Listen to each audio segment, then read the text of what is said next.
Hi guys, welcome back to Scale Mortar. So today we're just going to be doing a little bit of a review really. I've seen these Lifecolor engine paint sets, Perfect Metal Set 3.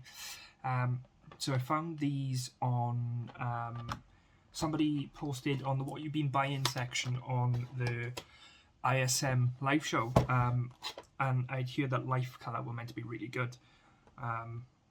I've seen like Night Shift use the Lifecolor Rust paints, and he swears by them.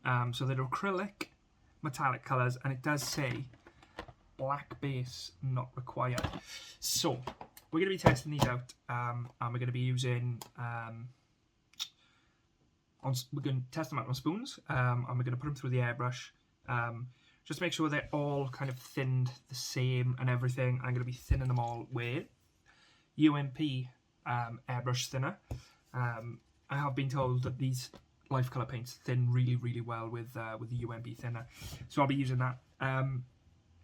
Just going to go through a couple of things first. So the first spoon we have is this one. So this spoon is primed with our UMP grey. So that was 3 quarts of UMP grey, and that's kind of our test for not having a black base. Next, I've done what I would generally do under a metal paint, and we've gone with UMP Gloss Black Primer.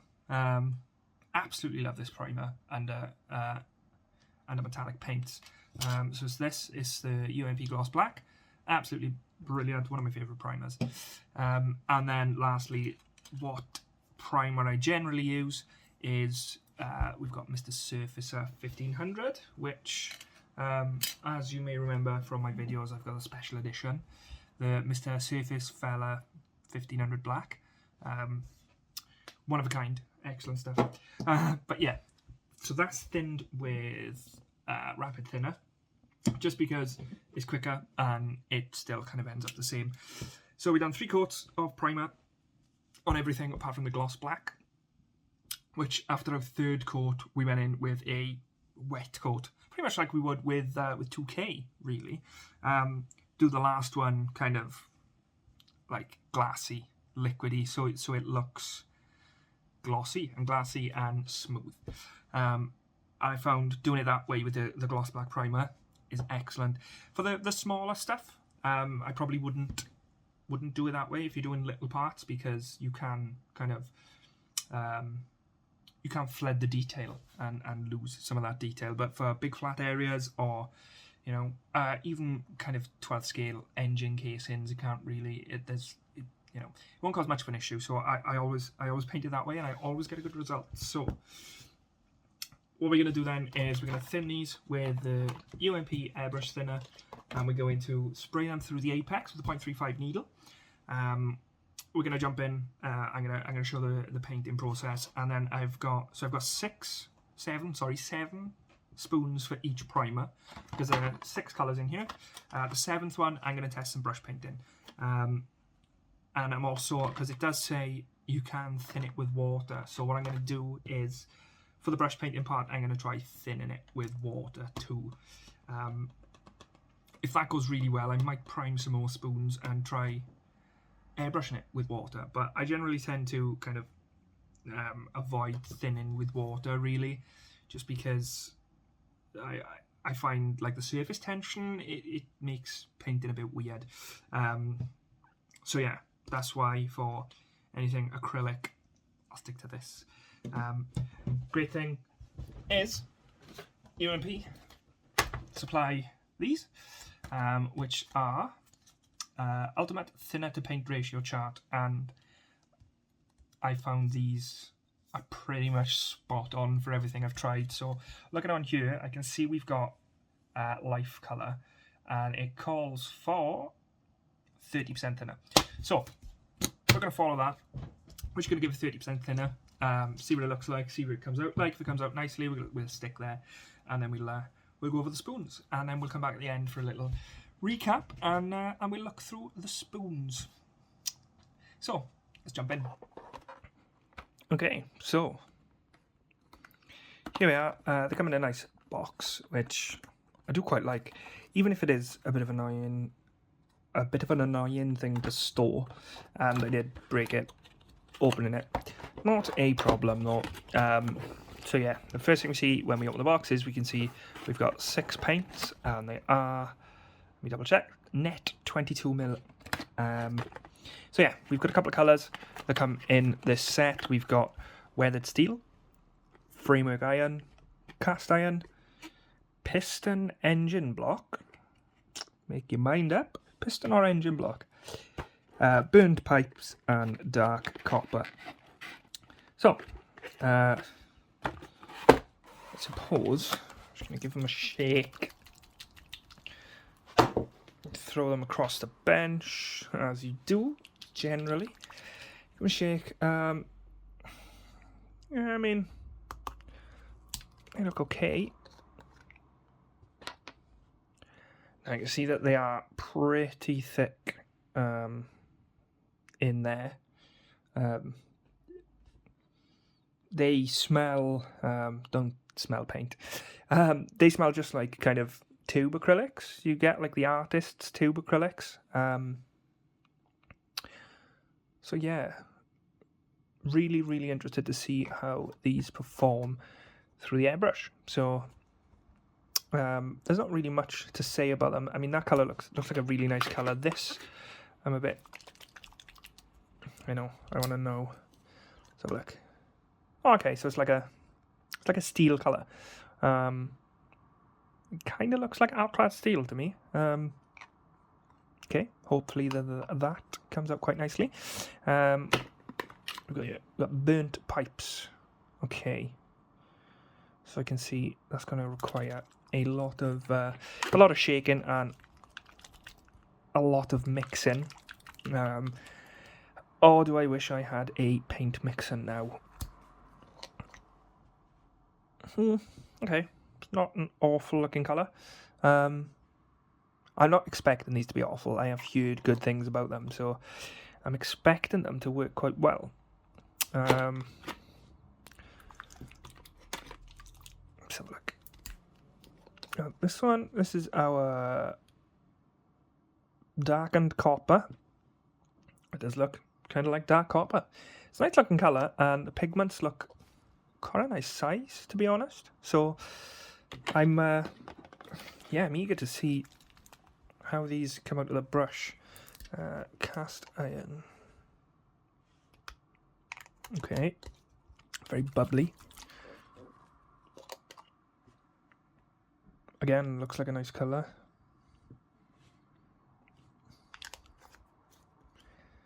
Yeah, I can't wait to thin these and give them a go. And I suppose last one we haven't opened, framework iron.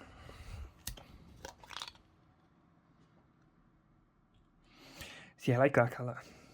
You can never have too many metallic paints, and hopefully these perform quite well.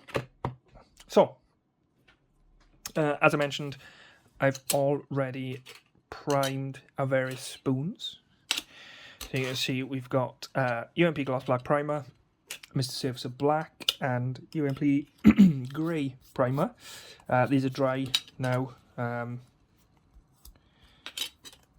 These were painted a while ago. I just wanted to get them done. So in total, we've got 21 spoons. So what I'm going to do is we're going to jump over across to the booth now. It's a little bit messy because I've been painting, but we're going to jump across to the booth and we're going to take a look into how these spray.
Okay, so we've done a little spray in, and now we're back at the bench, and here are our finished products.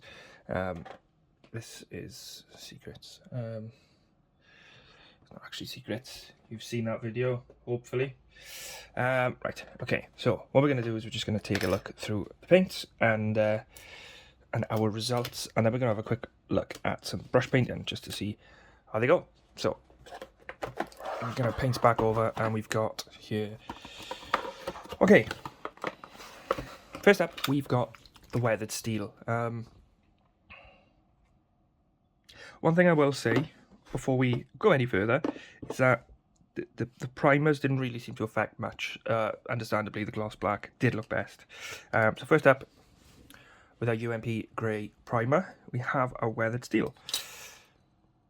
And it's not a bad finish at all. I wouldn't say it looks weathered, to be honest. It just looks like a nice kind of metal.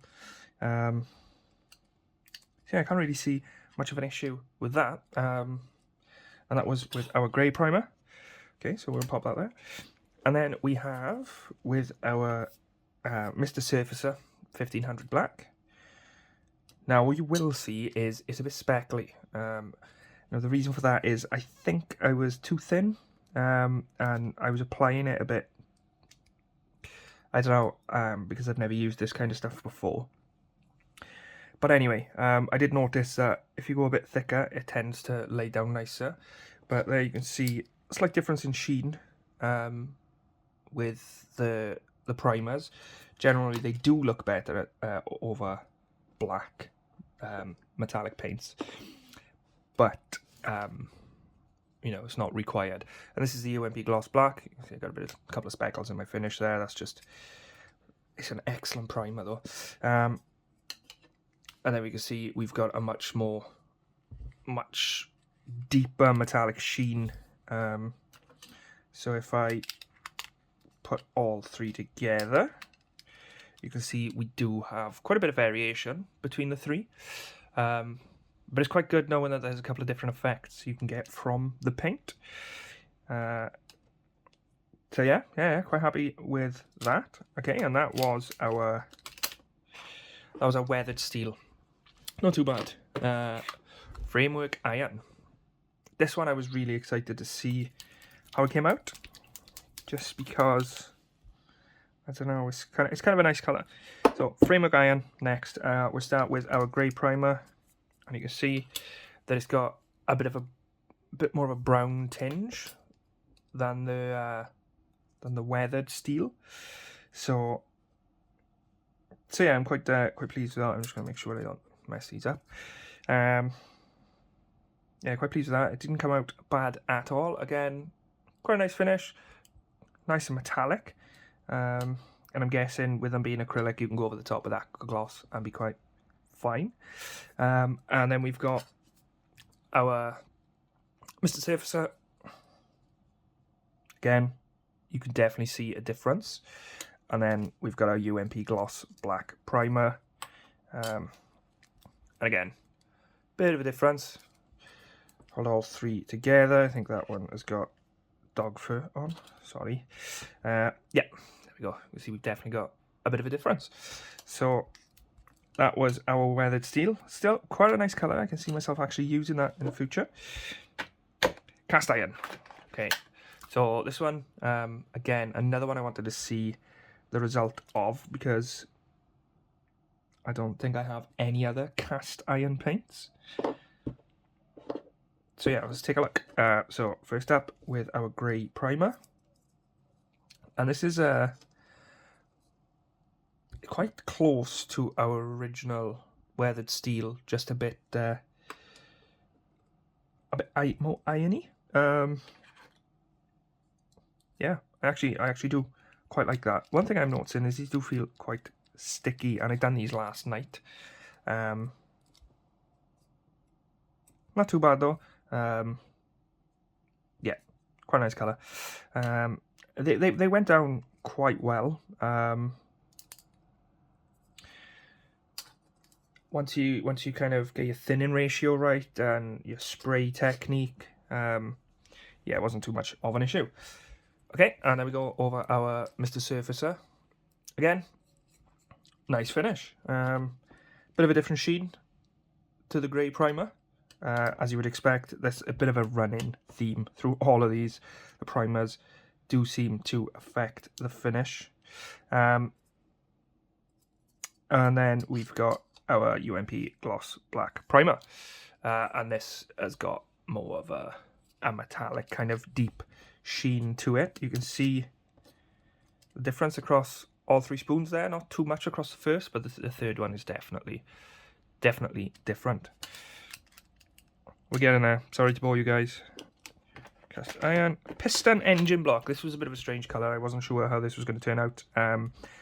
Piston engine block. Is it a piston colour? Is it an engine block colour? I'm guessing it's some kind of forged or cast material. It's meant to be, because you can make engine block and pistons from the same kind of thing, I suppose. First up, again, we're going with our grey primer. And quite a nice colour. One thing I did notice with these is when they first go down, you see it's quite glittery. And it does just look like you're putting glitter down at first. But when you build it up, it actually does look kind of metallic. And this does have a kind of cast kind of feel to it. So, yeah, quite a fan of that. Mr. Surfacer, next up. Again, slightly different. But not too much different, to be honest. It is a little different. But again, nice finish. Feels kind of smooth. Yeah, quite happy with these. And then, last but not least, the UMP Gloss Black. Again, slightly different sheen. It looks more reflective. Generally does with the gloss black underneath. There we go. Burned pipes next. Now, I was expecting this to be a kind of reddy colour, and it's like the kind of oxidization you get on the pipes, I was assuming, when they burn. So, this one I was excited to see too. So, first up, grey primer. Looks just kind of like a metallic browny colour, but it does have that kind of burnt pipe kind of feel to it, I suppose. It's just like a metallic brown, to be honest. And then we've got our Mr. Surfacer. This one was a little bit more metallic. As you can see with the black, it does kind of bring out the metalliciness of paints, I suppose. And then the gloss black, yeah, like I don't know how well it's coming out on camera, but that seems to just glisten. Compared to the previous one, the Mr. Surfacer, and then compared to the grey, does seem to have more of a deep kind of shine to it. And then last up, we've got darkened copper. This one brings out a nice colour, but I'm not sure I'd use it for metallics. I'd probably end up using this for some kind of base coat, just because it looks really nice. And that, I do like that colour, a nice copper colour. I can imagine a car painted in that colour. There's a bit of an issue here where I put it on a bit too wet, and then I just blew it with the airbrush, and it just kind of leaked off as if it was water. It was strange, but that's over our grey primer. Then over our Mr. Surfacer 1500, you see it's more, it's kind of darker, as you would expect with a darker base coat. Sorry, a darker prime. But again, not bad. Would look nice as kind of like a base coat. And then over our UMP Gloss Black. And again, you can see it's got more of a kind of shine to it. So, that's our 6 colours. Quite pleased with these because they're acrylics. You can thin them with water. I thin them with UMP Airbrush Cleaner. Airbrush Thinner. Thinner with this stuff. So they thin quite well with that, and I found most acrylics I use thin really, really well with that. I'm just going to use our thin line brush. Just see if we can get a nice thin, even line.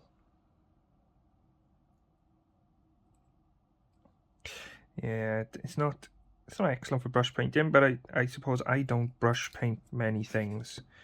So I'm probably not the best to be doing this test, but I just want to see how well they work, to be honest.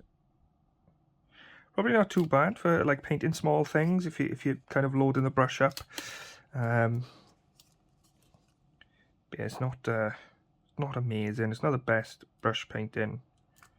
I found Vallejo's so far from what I've tried paint really well. Whether it be Model Air or because for some reason the Model Airs, which are formulated for the airbrush, actually work really well on the brush, and some of the just model colours work well on the brush too. I've got the silver, which works quite well, but just kind of for comparison, let's have a look. Vallejo Model Air Silver. So like just to see the difference. I know they're different paints, but they're both acrylics, so just to kind of see the difference between how these two paints brush paint. I mean, I wouldn't I wouldn't favour these over the likes of Vallejo for brush painting.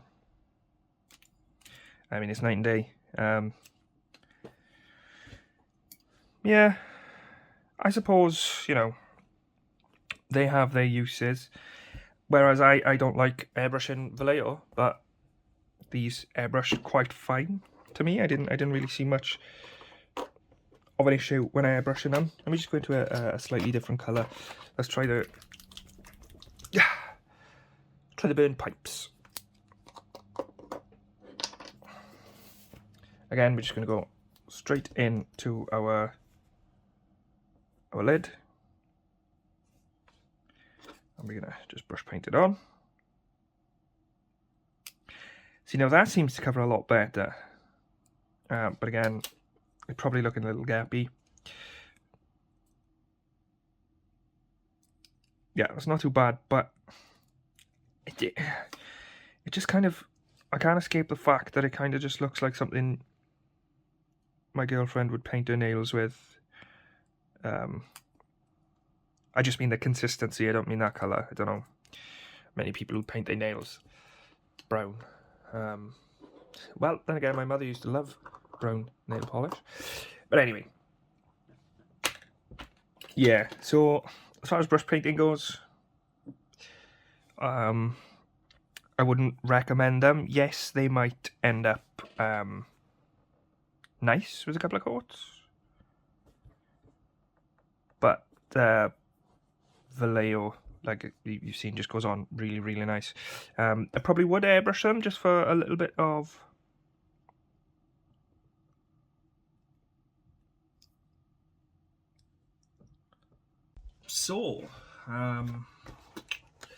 Lifecolor Engines Perfect Metal Set 3. Not awful. Through the airbrush, they were better than they were with the brush. That good line in the middle is Vallejo. Yeah, I'd probably airbrush them. A couple of the colours I did really like, especially over like the gloss black. I think that's the weathered steel. Some nice colours. I probably would use them, to be honest. But the kind of last two, I don't think I'd bother using these for any kind of like engine parts. Maybe this one, and maybe just a touch of this, to be honest, actually. But these they're acrylic, so there's that. If there's people who don't like spraying lacquers or can't spray lacquers, then that's good. They can be thinned with water. so yeah, if that's something you're worried about, is spraying lacquers, then yeah, definitely I'd recommend these. If you don't care about spraying lacquers, then I would definitely go for just a lacquer, metallic. I love the Alclads. Some people are not the greatest fans of Alclad, but I use Alclad and I love it. I've also got some Tamiya LP metallic paints, which again I do really like, and I've used one or two of the Mr. Hobby metallics as well, and they are nice. So yeah, to be honest, if you can spray lacquers, use lacquers instead. I'll double check how much these were, and I'll put it on a cool little overlay up here or something, just to show how much they were. But yeah, I probably won't buy them again once I've finished with them. That's it. They do say black base not required, and from my tests I did find that a black base isn't required. Like, so that's the difference between different primers. So this one is grey, and this one is Mr. Surfacer, and this one is, that's a different colour. Oh, goodness me. This one is UMP Gloss Black. You can see you do get 3 different kind of effects and colours, but you don't actually need the gloss black base. You will still get a metallic finish, and that, I believe, is due largely in part to the fact that there seems to be tiny little pieces of glitter in the paint, which give that metallic effect, which negates the need for the gloss black base or a black base in general. I did prefer the colours with a black base or a gloss black base, but that being said, it's not needed. You can go straight over your primer, whatever primer you've used. You can use it to, you can mask off and use it to paint over other stuff which you've previously painted, and yeah, not great, not bad at all. The only thing I would say is brush painting. I wouldn't bother if you are brush painting them. Now, I'm not the best brush painter, and I don't know all the tricks of the trade and the secrets, but so this is a couple of different colours over the gloss black, and you can see that this is just one coat. So we could do many coats and build it up to get that effect you're after. This is straight out of the bottle, unthinned. I'm guessing if you thinned it, you'd need more coats. But that is the weathered steel at the bottom here. That is the burned pipes colour, and that consistent silver coverage line by there, that's Valejo. So I'd probably stick to Valejo for brush painting. I know this has got more of a metallic effect to it because of that, because of the glittery metallic pigments it has in there. But to be honest, I wasn't really a fan. Yeah, if I've gotta do that, wait for it to dry, do another coat, I'd prefer a brush paint that I could just whack on, leave it dry, job done. And then, like, I also prefer the effect I'd get with, say, using Valejo or a Tamiya to brush paint a part, maybe metallic grey or something, and then dry brushing with these AK True Metal paints, dry brushing the edges and getting that nice kind of metallic effect. I think that gives a much better kind of look than the all-round glittery metallic kind of effect. It's probably useful in some scenarios, but I'd prefer other methods. So all in all, I don't think they're awful, and I suppose combined with some weathering effects and stuff, they do a good job. So I'm glad that I got them, and I probably will use them, but I won't be brush painting them. And I think I'll only use them for kind of, say I've got big areas or lots of parts which need to be like a framework iron or cast iron kind of colour, I'd probably use it to break that up. So use it for a bit of tonal variation between parts, just so everything doesn't look too samey. But yeah, apart from that, I don't think they're going to be replacing my Alclads or my Tamiyas anytime soon, unfortunately. But as far as acrylic metallics go, I think they're okay. Yeah. So I mean, I'll put some pictures up now, and I'll leave the pictures speak for themselves. But yeah, that's it, I guess. I bought these and I wanted to test them out, and I thought if I'm testing them out, I'll show you guys what I'm trying, just so you know exactly what I'm doing, and you know what I know now. So yeah, thank you guys for watching. If you did enjoy, please don't forget to leave a like, leave a comment, let me know what you think of them, or if I've done something wrong, or if you've got any tips for me to use them better, let me know too. But yeah, thanks for watching. Don't forget to like, comment, and drop me a subscribe. But in the meantime, have a great day and stay safe. That was the chair.